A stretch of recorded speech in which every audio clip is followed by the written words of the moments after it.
Good evening. My name is Brent Stalkup. Welcome to Choices Podcast.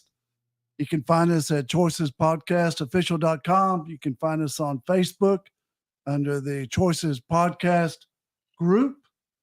We're all about choices, making better choices in professional, business, or personal part of your life. And tonight, I am so excited about our guest. He's one of my best friends. And he did the ultimate call me this week to say he was thinking about me. And I was like, dude, we got to put you on this show. He's so jovial and awesome. And I'll introduce him to you in a second. But first, our co-host, Carcass John. Carcass, how you doing, man? Howdy.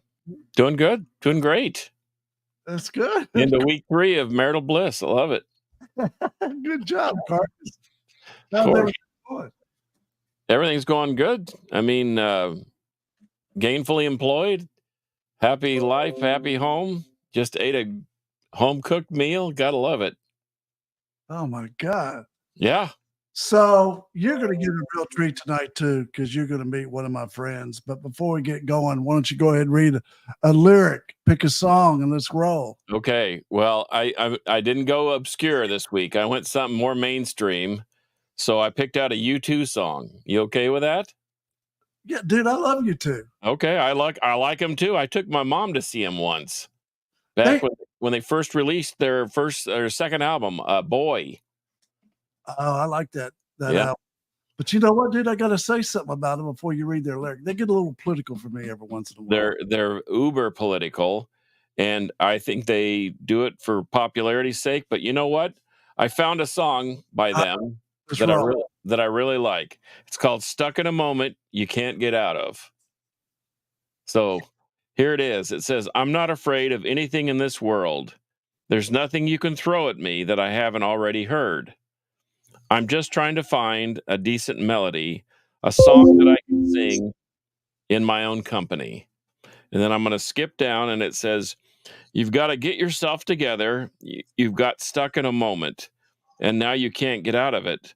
Don't say that later will be better. Now you're stuck in a moment, and you can't get out of it." So I really like this only because I felt that way for a long, long time. And I just decided to make an adjustment. I do these things with myself where I'm probably my own worst enemy because I criticize myself a little too hard, and I get stuck, as Shakespeare would say, getting into the thick of thin things. And what I have to realize is nobody's perfect. And I don't even think the Queen is expecting perfection. She's just expecting good. So I'm getting better at being good, and it's helping me be great at times. And I'm not stuck in the moment anymore. I'm moving forward. Carcass, I like to see you smiling, man. Why wouldn't I, man? I got it going on. This is so awesome. She's such an awesome person. Her kids are awesome. My kids, it's like the two families should have been together all along. It was a perfect segue into each other. And we're working on some things, and we got goals, and we spend time as a family. It's very different than previous. All right. I want to introduce our guest. You ready to roll? I'm ready to roll. He's a good dude, man. Dude. Y'all, we've been friends for 30 years. And I love him. He played ball at, he's a Baylor dude, and he played ball at Kansas City Chiefs. His brother played for the Minnesota Vikings. And I'd never met his brother, but I can tell you, I know Irv. He is jovial. He never gets in the ditch. He never gets stuck. He's always moving forward. And Carcass, I know you lost your son. Well, he's lost 2. Yeah. He looks at it as a way to make a difference in people's lives. And with that being said, I'd like to introduce our guest, my dear, dear friend, Ervin Randle. Hey, hello. Irv. What do you say, Irv? Hey, man. How y'all doing? Irv, where are you? Come on, dog. I'm sitting in my office in my house. Oh, wow. And that is in Lawton, Oklahoma. I'm about 2.5 hours north of Dallas, Texas. Wow. Yeah, long way to Texas. You moved to Lawton when? I moved to Lawton 9 years ago, August 15th. How do you remember that date? August 15th, 2015. Isn't there an army base there in Lawton? Yeah, one of the largest fire bases for long range firing. If you're in the military, Army, Navy, Air Force, Marine, you're going to come through here to be able to shoot missiles that would go 1,000 miles, 500 miles, 100 miles. You're shooting 50, 100-pound bullets, tanks. You're going to come through here and get taught how to do it. That's awesome. Yeah. I'd like to say, when I met Irv, when I met you 30 years ago, Yeah. I always told you, you're more than football, dude. You're more than football. Oh, yeah. I mean, looking back on my life, football was just a moment. It was just a short moment. And I hardly even call myself a football player nowadays because I'm more of a businessman. Yeah, you are. And you earned everything that you've gotten. True. I mean, I worked hard. I've had a lot of long days. I've had a lot of hard days. I've cried.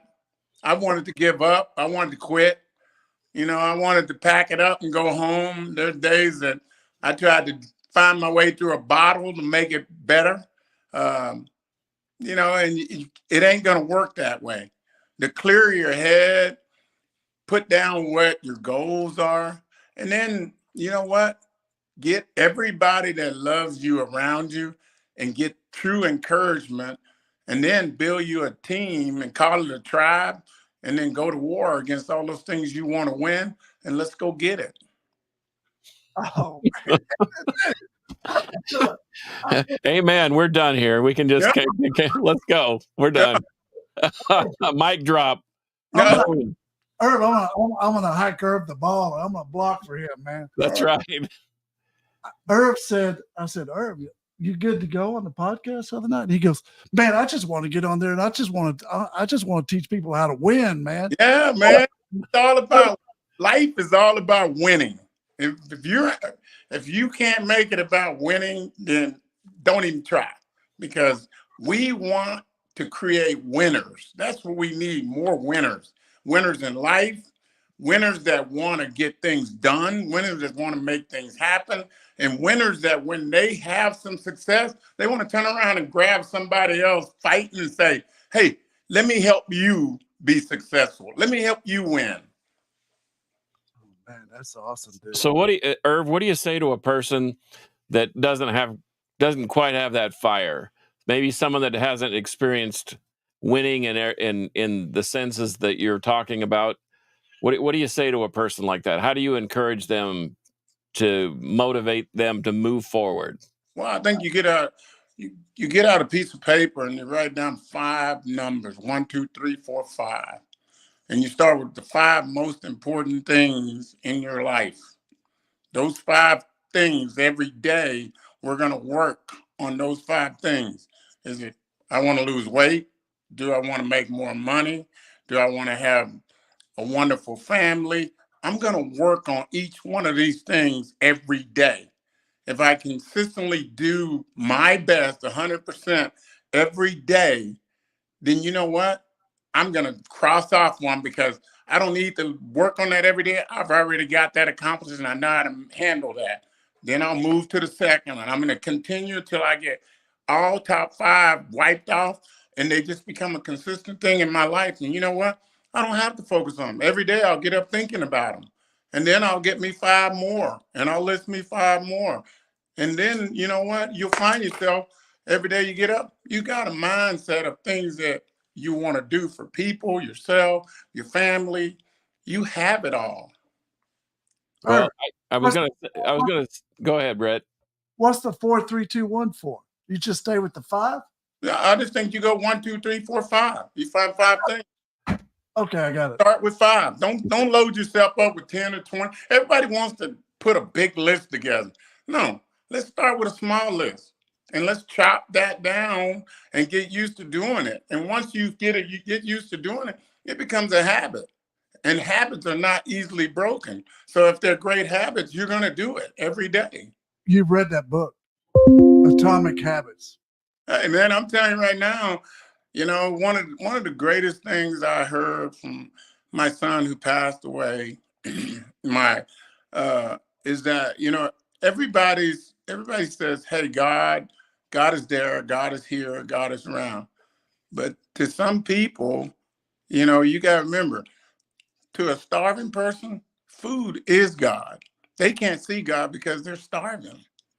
What's their God? Food. If I'm starving, you can't talk to me about God. Food is my God. Now, if you supply me with food, that's where I find God, is in my food. And in my life, I look at it this way.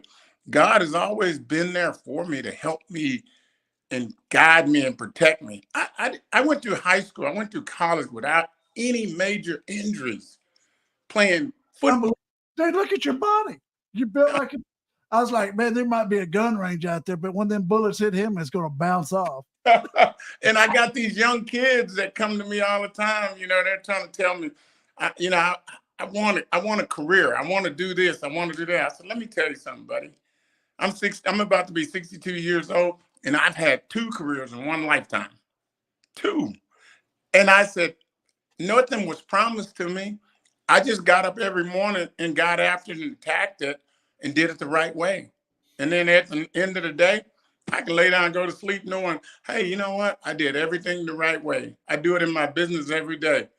Sometimes people come to me and go, I got a great idea, it can make you a lot of money, but we're going to have to hedge this. We're going to have to do this. I said, no, all money ain't good money. I'd rather make it the old old-fashioned way, a little bit at a time, then I never have to look behind. Me too, brother. That's it. Yeah. Hey, it makes you sleep at night. I rub my dogs and tell them good night, and I'm happy. I take a slow nickel over a fast dime any day. There you go. There you go. It makes good life. It does. It makes a good life. What happened to Benjamin? What happened? Yeah, it makes a good life. What happened to Benjamin? Let me tell you, Ben was going to be my person that takes over this place when I retire. We had a plan. We had put it all together. And at some point, Ben decided he'd go back to Dallas. He had been divorced. He was going to go back and work on his marriage. He had a son. He's got a young son, 6 years old. He was going to go back to Dallas and work on his marriage, and we were all for it. And he created a company. He started building his own company. And as we know, you know, a lot of times you can invest all your money in a company and you're 100% in, and that company can eat you from the inside out. Yeah. And that's exactly what happened. And, you know, long story short, at some point, that was his demise by being so deep into that company that he lost really sight of what life was about. And at that point, he took his own life. And taking your own life, you know, we were both saddened. Me and my wife, the whole family was saddened. But like I told my wife after about a week or two, I sat in the room one night and just kind of thought to myself, looking at all this thing that's went on in our life, how do we take the next step to move forward? You know, because you're hurting inside. And we've been through this before with our older son. You know, it was an accidental death. And then this one was a self-inflicted death. And so now I had to stand and sit there and ask myself, where do we go from here? What's the plan?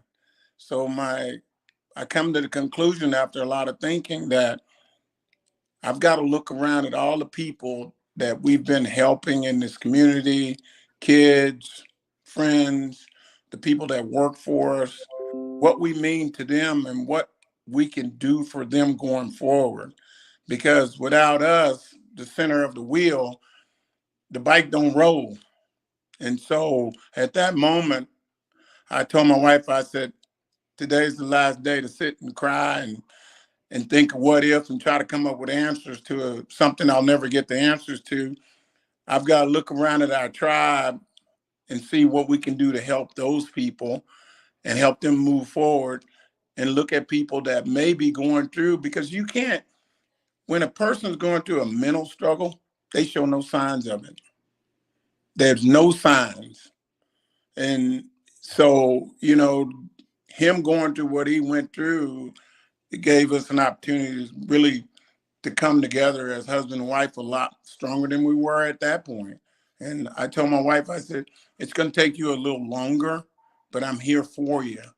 And we talked about it. We talked about the situation. We talked about, I said, there's not going to be any answers. It's a lot of why, when, how come, but there's really no answers. And we've got to move forward. And, now we're about 7 months, 6, 7 months later, we're looking at the situation, and we're doing a lot with some suicidal victim families here in the community, organizations that we work with, charity organizations, and trying to help other people that have gone through the same thing move forward and not get stuck in that area. And it's so easy to get stuck because you'll start blaming yourself and you start asking questions, and you're never going to get the answer. They're not in drugs. They're not in a bottle. They're not in, you can't find them. You can't get the answers.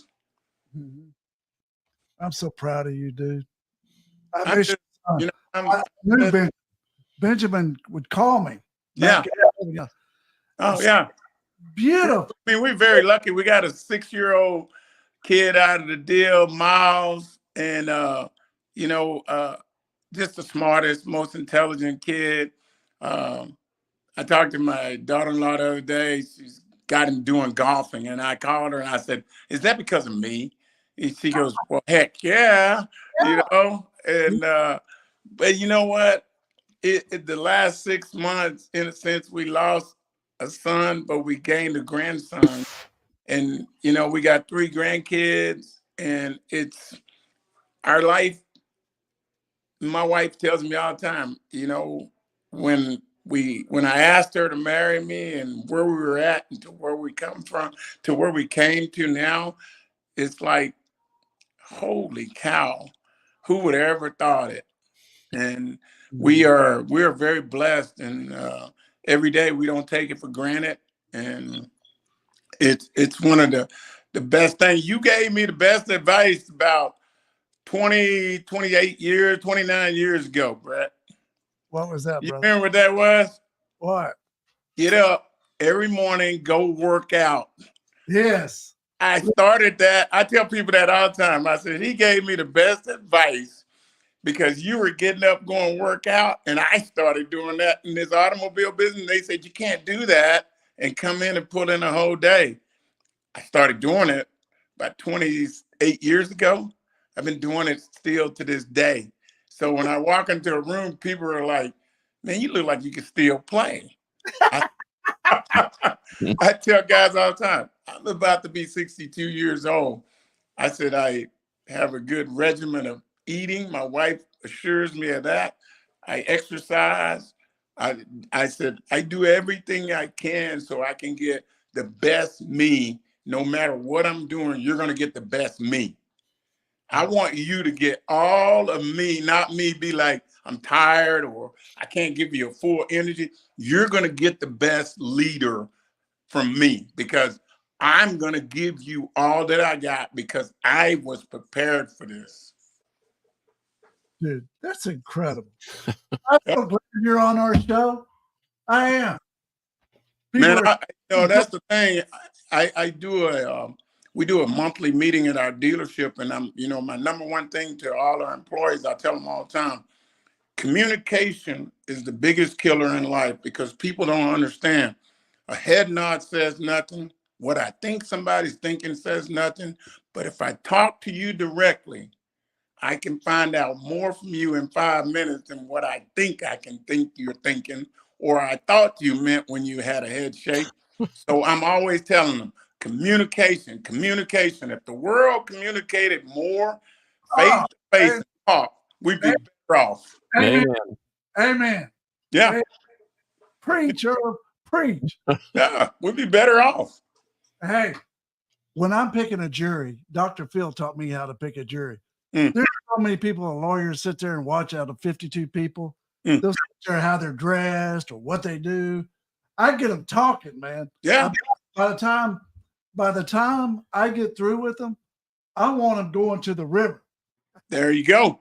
I want to baptize them. There you go. I tell people that all the time. When someone buys a car from me after talking to me, they want to take me with them home with their new car. And I love this guy. He's part of our family. And I go, I know what that feeling feels like. That's why I tell them all the time. I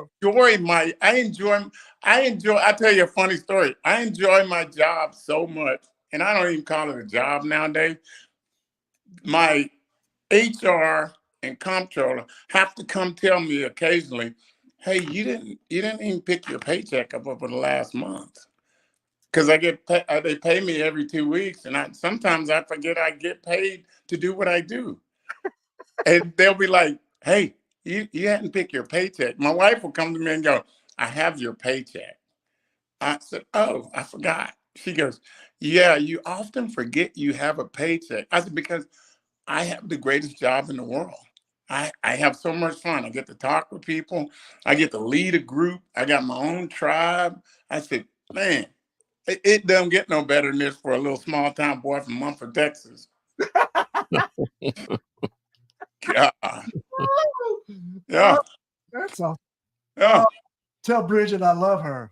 Man, you do, and I do too. You know, it's so funny. I was talking to one of my buddies, and I said, you know, when you marry somebody and you really say, okay, I'm marrying this girl, do you marry him because you see the potential? And when I looked at her, I said, you know what? That girl knows more than I know. So I didn't see the potential. I saw the greatness in her. And then nowadays I sit there and go, I think you're going to be better suited to run this company than me, because she is way better leader. She puts on an annual golf tournament that raises somewhere close to $125,000 in a little small town like this. She's been doing it for about 9 years. She puts together, it's a double group, about 144 golfers. It's a morning group of 18 and afternoon of 18. And she puts it all together with all her charity organizations. She's got about 5 different charities she raises money for. And I sit there and just go, that's just amazing. And she's on every board in this city. So she's got all the pull and stroke to know the right people, and she just puts me in the right situation. So call it how you want. I married the right woman, and you know what? I'm seeking the benefits right now of it. Oh, because she's great, and I'm just along for the ride. There you go, Irv. Yeah. Irv, do you ever walk out in the parking lot and see if you still got it on selling a car? Oh yeah, I do it all the time. You know, my number one deal I do is I'll get it up. I have cars put on the showroom floor. Yeah. And I'll sit in a car on the showroom floor with the windows down and just sit there for 2 or 3 hours. And people forget I'm there. And I'll listen to the conversations that salesmen are having, managers are having. And when I hear something that I don't like that they're saying, I get out of the car and I walk up to the person and I go, let me sell you a car today. I go, hey, welcome to Classic Lawton Chevrolet. I'm Ervin Randle. I'm your top salesman here. I go, I want to make sure you're not buying a car. Let's buy the right car you want, because I want you to take it home. And I go, this car will be part of your family, your kids, your husband, your wife. Y'all are going to name this car Becky, Robert, Old Blue. You're going to give it a name. You're going to keep it in the garage. You're going to wash it on weekends. You're going to take road trip. Babies are going to be born in this car. You're going to do a lot of crazy things. I said, let's make sure it's the right car for you. Salesmen try to sell you what they want because that's the car they like. No, you got to listen to the customer. I go back to Dale Carnegie, best book he ever wrote. You know, Yeah. is all about helping people what they want. People don't care what you want. Yeah. They want to take care of themselves. Yeah. And that's why I said I enjoy my job. I don't call it job. I say job, but I enjoy what I do. And I'm one of the most blessed guys that I tell you from my heart, because you don't make it 8 years in the NFL as a middle linebacker, coming out of where I come from, a little old sharecropper shack in South Central Texas, no running water, no indoor plumbing. My mom made $22 a week. I wrote her name on the back of a check and cashed them. She wanted a pack of Cools cigarettes, and I got to get 2 apple sticks. And then I'd bring her money back, and she'd go, "Where's my change?" And I grew up in that house with no running water, no indoor plumbing, slept in the bed with my brothers and them for 18 years. And I went off to college at Baylor University, one of the greatest institutions. I would never change anything in my life. I've had a life in which I would just do the same blueprint back over and say, everything's the same. It's been great. It has. You know, I had a partner in the business one time, and I always asked him, I said, dude, he was older than me. Yeah. You good? You square if something happens? He goes, oh, yeah, man. I square. I said, you good with your mother? Your mother's leaving. And oh, yeah. I sat down with her right in front of her face, and I said, Mom, we've had a good run. We have had a good run. Right. You know, I have no regrets. None. Yeah, man. It's been an awesome ride. And I still got a lot of things I want to do for other people right now. That's what I'm trying to do nowadays, do things for other people. And my thing is that I had never been to Oklahoma before we moved here. Never. Really? Moved here, lock, stock, and barrel. But that's been my life. I've had to move from one area to another area to find success. I had to move from Mumford to Baylor, from to Waco, from Waco to Tampa, from Tampa back to Dallas, from Dallas to here. I've had to move. But you know what? Every time I moved, it was a new opportunity, but it was me. I was there. I'm the difference. Because when I came, I brought me to the table. And everybody in that room said, who's that guy? Because when I went to General Motors and talked to them, I'm the first minority Chevy dealer to open a store in the state of Oklahoma in 2015. So when I come to the table, I bring me. I got my NFL bag back there that says, I bet you might have a car guy, but you ain't got one that played in the NFL.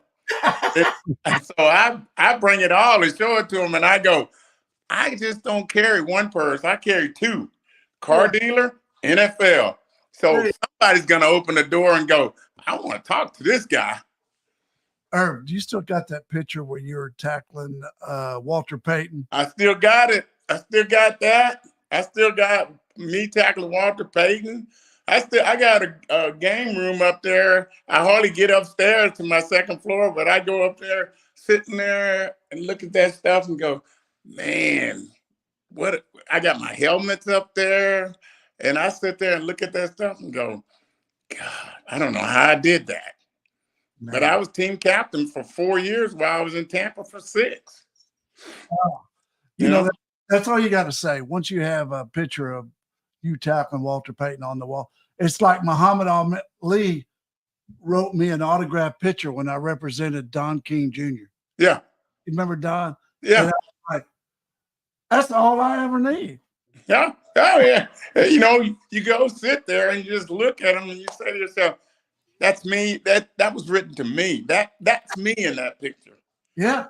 So, I mean, that's why I say to this day, you know, when I walk in a room, I tell people all the time, I don't go in there loud and trying to get myself recognized and this and that. I go in there, introduce myself to everybody and just say hi.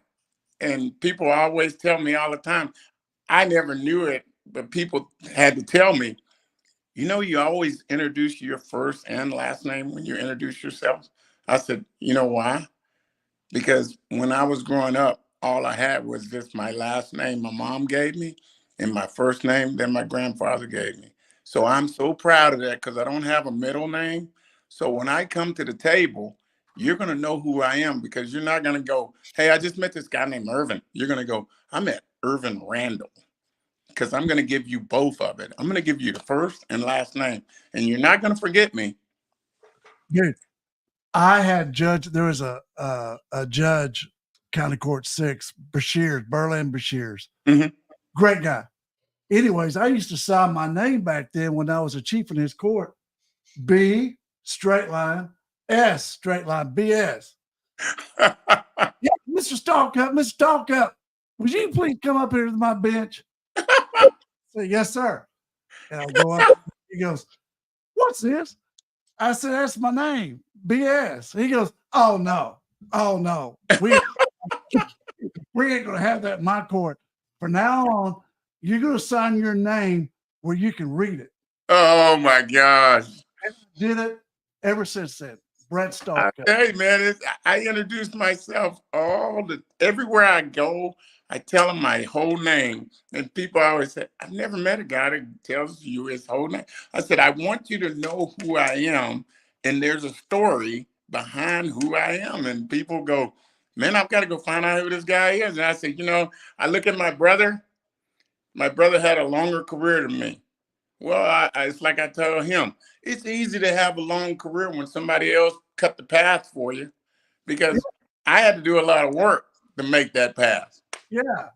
Listen. I had to cut down trees, had to toe stumped, had to get battle tested. I had to go through a lot. You know what he did? He just followed the path and just said, man, it's already carved out. I just go through this, gives you a longer term because you don't have to put yourself through so much beating. So I am, like I said, I am one guy that I look back over my life and I just say to myself, I wouldn't change a damn thing. If you offered me another life, I said, nope, I wouldn't change a damn thing because I've had the best and best fun. I met people like you, Brett. I've met a lot of great people along the way, and I've had a lot of people impact my life, and I've taken a lot of knowledge that I've gotten from people that have given me some great wisdom. And you know what? It's made me who I am today. I am Ervin Randle from Mumford, Texas, who grew up with nothing. And all God said is, I'm going to give you a chance. Now let's see what you do with it. I gave you a life. You were born. Now let's see what you do with it. And then now I just turn back and look at it and I go, hey, you want to see something? Check this one out. Because all I did is blaze the trail, worked hard, did everything right, tried to help people along the way. And you know what? I make friends with the oddest people because I don't need to meet the popular people. I want to meet the ones that are unpopular because those are the ones that ask me all the time, why are you friends with me? I said, because you're unpopular. I don't need popular people. They got tons of friends. I want to be friends with the unpopular guy. I go play golf with the guys that I don't even know, but they're unpopular guys. They're nerds. And people are like, I didn't know you and him play golf. I said, I like hanging out with that kind of guy because you know what?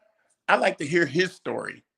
He's got a story and I want to hear it because there's something he may say that may impact my life today that can help me be better as I go forward. I agree. Yeah. I agree. Yeah. 100%. You know, Irv, when you got your car dealership, yeah, I was never surprised. Never.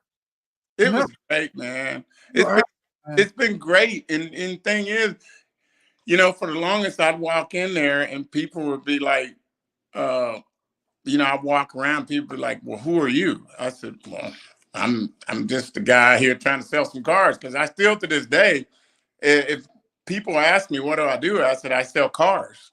I won't tell you I'm the owner. I won't tell you I'm the president. I just say I sell cars. And people be like, well, can you sell me a car? I go, yeah, I can. I can do everything you want me to do. I just can't take a test drive with you. I can't leave the campus. Oh, that's awesome. Yeah. What do you think about that, Carcass? I think it's amazing. In fact, he said a couple of things that reminded me of a friend of mine. I have a friend who's a professional drummer. Yeah. And I used to set up for him every now and then and go to his clinics and what have you. And one time somebody asked him, do you ever give it 100% when you're up there on stage? And he said, no. And the whole crowd just was aghast. They said, well, what kind of attitude is that? And he said, I work so hard that my 60% is better than everybody else's 100%. Yeah, you're correct. I usually give it about 80%, and I still look better than everybody else. And That's what I'm talking about. I like this guy. So that's what that reminded me of. And then you said something about, and I wrote down the 5 important things that are most important to me. If you see us looking down, I'm always writing because I feel like I know technically Brett and I are supposed to be the teachers, but I always feel like our guests are smarter than we are. But anyway, but you talked about something of getting into a routine or a habit where you don't really have to think about it. And I hearken back, and Brett can vouch for this because he's had a background in martial arts too. You get to a point where your body naturally reacts to a threat or a move or and you don't have to think, okay, what do I want to do here? I want to block up. I want to use a knife hand. I want to use you don't even have to think about it because it becomes a natural part of you. I think that in developing those good habits, you get to a point where you don't really have to think about it because it's part of who you are. And then you can knock that one off the list and add something else that you need to move forward with. There you go. And you know what? I do the same thing you do, Ervin. I introduce myself as John Fossum, and that blows people away. They always remember because my granddad used to make fun of, because our family has a lot of Johns in it. It's a family name, John and David, and we have lots of Johns and lots of Davids. And my grandpa, whose name was John, I was named for him. He said, we've got so many Johns in the family, we could start a men's bathroom. So you got to identify which John you're talking about. And so I think it's fun. Oh, that's funny that you introduce yourself as Ervin Randle, because I'm proud of my name too, because I was the first of my generation, and I was named after both of my grandfathers, John Harvey Fossum and Raymond Samuel Woodward, and I'm proud of that. Yeah. I had a guy tell me on Sunday. He said, "What's your full name?" I said, "John Raymond Fossum," and he said, "Man, that sounds like it's regal. It sounds like a king. Sounds like royalty." I said, "No, man, I'm just a guy. I'm just a dude." Hey, that's it. That's the word. I'm just a guy. Yeah. And to your point, I know lots of people too. And Brett and I have talked about this, and you might want to just think about it. Who do you trust? Yeah. And you can put them on. And now, see, my contention is, here it comes. My contention is, I know I have enough people I can trust to fill up one hand, but I think I have enough people to fill up a second hand. Yeah. And Brett's always saying, no, you don't, no, you don't. But then I thought about it long and hard the other day, because I do a lot of driving here in the Metroplex, and I don't listen to the radio sometimes. I listen to the sound of silence, so it helps me think. And I started thinking about that thing about Friends, Brett Stallcup.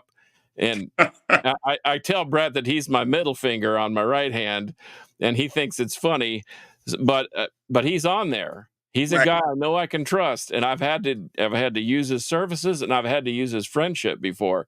Even when I didn't need him, even when I didn't need a lawyer, I just needed someone that was going to shoot me straight and send me down the right road. That's it. And I think I've done the same thing for him. And we've known each other for 20 plus years.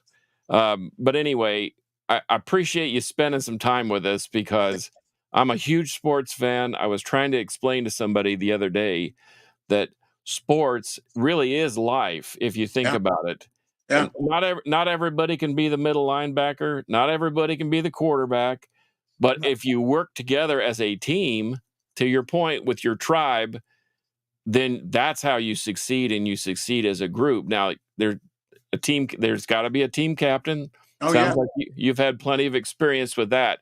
Mhm. But you know what? You show that ability to get down and dirty when you have to. And I know when my guys look at me, they say, we're going to listen to him because we know that he's not afraid to get his hands dirty either. Yeah. So I really appreciate your time. I've loved sitting back in the weeds and letting you two interact because I know you've been friends a long time. Listen, I feel, Irv, I know you play football, but I've always told you you were more than football to me. Oh, yeah. And tonight, I feel like you got the bat in your hand and you stepped up to the plate and you're still swinging for the fence, right? Yeah. I feel like I'm pitching to you tonight. Well, you better get a reliever warming up in the bullpen because he's knocking them out of the park, Brett. I can tell you this, I try to stay humble because I want to make people come around me. I want to stay humble. I want to make people come around me. I want people to ask. I want people to try to figure out. I want people to question because there's so many people that have questions, but they just don't know how to answer them, or they're afraid to ask you. And they're going through some things in life that you probably can have an impact on them. Mhm. And by you staying humble and telling them, hey, I'm just a guy. Like you just said, I'm just a guy. I want people to come around me. I get people all the time walk up to me and go, your success, how you are, how you dress. I go, that has no impact on who I am. Get to know me because I like country music. I like rock and roll. I like R&B. I never go to a golf course without music. I tell people all the time, you can't listen to music with me because I have a plethora of music. It covers the whole genre of music while I'm playing. You can hear U2. You can hear John Travolta. You could hear everybody. You could hear Sammy Davis Jr. I got everybody playing on my music. I got a DJ that puts this music together, and I go out there and I sit there and people go, what, man, where do you get all this music? I go, dude, when I'm out here for 4 hours, I'm going to enjoy the day. I'm going to enjoy. It's like sitting in my living room watching it on TV. I'm doing the golfing today. And so I'm going to make impact on people's life. That's my ultimate goal, is to help change some people's lives, give them the correct information, because there's so much false information being delivered to these young people and to older people. I want to give them some information that they know is true, something they can lean on. True. Just the truth. Yeah, I want to give them the truth. And I want them to take the truth and say, hey, you know what? This guy is telling me some information that's the truth. And I got nothing to lie about. My stories are not going to be elaborate and crazy. They're just truthful. Yeah. This is 2024. In 1962, I was born on October 12, 1962. And I was born into a house by a midwife with nothing in this house but me, my mom, and 2 brothers. Oh, my God. We have nothing. How do you get from nothing to this part in life? 62 years later, we're sitting here going, this is the life. And nowadays, these kids have everything around them and can't get from A to B. No. And they're either saying, I'm going to go take B, or I'm going to go shoot B, or I'm going to steal B, but I'm not going to go work for it. I'm not going to wait for it. They don't understand it. Me, I'm like, my mom said, you're going to work for everything you get.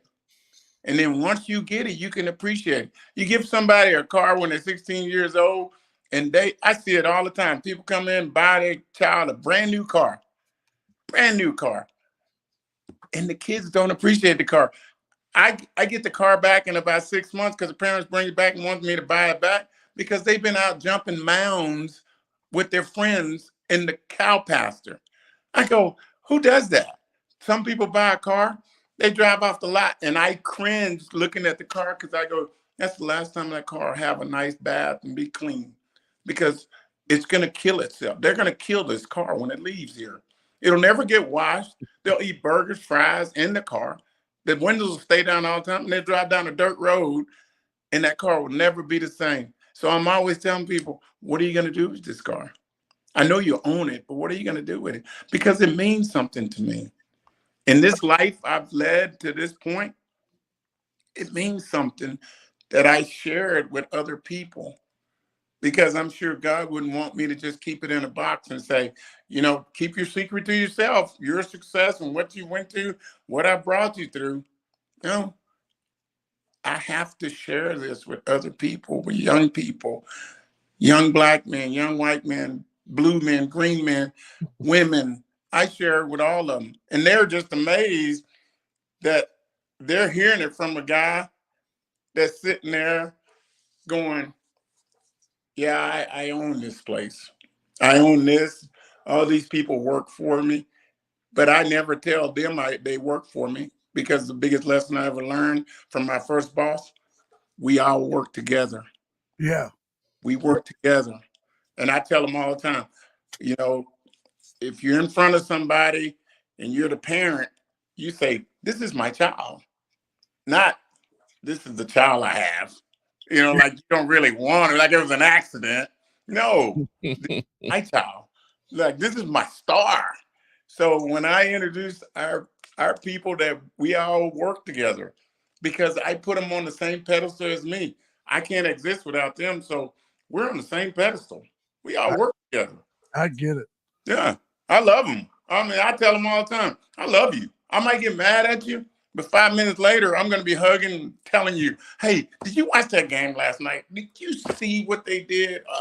And I said, I don't hold grudges. You got to let that stuff go. Those are vices that'll just drown you. Let that stuff go. Man, life's too short. Erv, I love you, man. I love you, Brett. Thanks for having me on, man. We always like to end our show with a favorite quote, and Erv and I talked about this, and tonight's quote is, wake up every morning expecting a miracle. Yes. Can't, never could. Can't, never could. Nope. That's the way I grew up. Can't, never could. Man, I love you. And Erv, awesome. I'll leave you with one little quote. Okay. Hey, if you don't get what you want out of this life, it's because you didn't try hard enough. Erv, get off the bench and get in the game, baby. Hey, Erv, I'm going to forward you this show tomorrow. Send it on. Share it with your people. I am. I'll put it on our Facebook, on our company Facebook. Oh, I guarantee you, you're gonna be an outstanding feedback we get. I love you, Erv. Good night. All right, love y'all. Y'all have a good one, Brett. Peace. Peace. Good to meet you, Ervin. All right, bye.